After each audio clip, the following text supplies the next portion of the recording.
Welcome to TimeBeat Breaking News Channel. Here are our breaking news today. 1. Israeli Ultra-Orthodox excluded from coalition, face loss of power. 2. ICE didn't protect older Americans from being targets for scams and smuggle drugs overseas. Israeli Ultra-Orthodox excluded from coalition, face loss of power. Still reeling from the impact of Israel's coronavirus outbreak and a disastrous stampede at a religious event, Israel's ultra-Orthodox Jews now face the possibility of losing their political clout.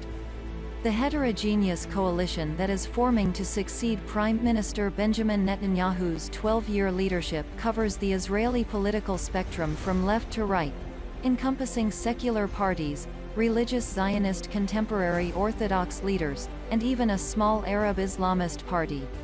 Since the late 1970s, when the right-wing Likud party overturned decades of political predominance by the state's socialist founders, its political representatives have served in most Israeli administrations. Over the years, Mr. Netanyahu, the Likud leader, has developed a close partnership with the two largest Haredi parties, leveraging their roles as linchpins in a series of governing coalitions. Many detractors saw them as wielding undue control over state policy, which became obvious when they successfully resisted or, in certain sects' cases, just refused to implement epidemic regulations. The ultra-Orthodox, who make up approximately a third of the population, have engendered hostility among mainstream Israelis and alienated many Jews practicing less strict versions of Judaism overseas. Now Haredi rabbis are sounding the alarm. The developing coalition is the product of an agreement between Yair Lapid, the secular, centrist opposition leader, and Naftali Bennett, the contemporary Orthodox head of a tiny, hard-right party. It will gain power if it wins a parliamentary vote of confidence. The two last joined forces in 2013, when they joined a Netanyahu-led coalition that kept Haredi parties out of power for 2 years.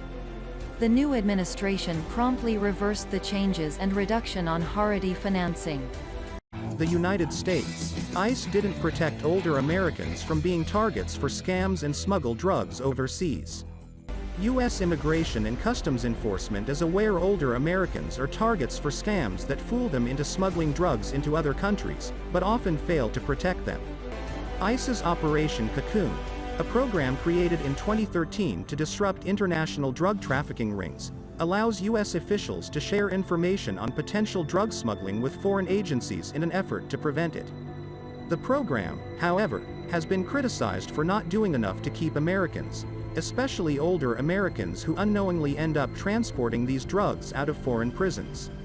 According to 2016 written testimony from Alan Scott Brown, then ICE Homeland Security Investigations Acting Assistant Director for Investigative Programs, the average age of the couriers was approximately 59, and the oldest of these couriers was 87.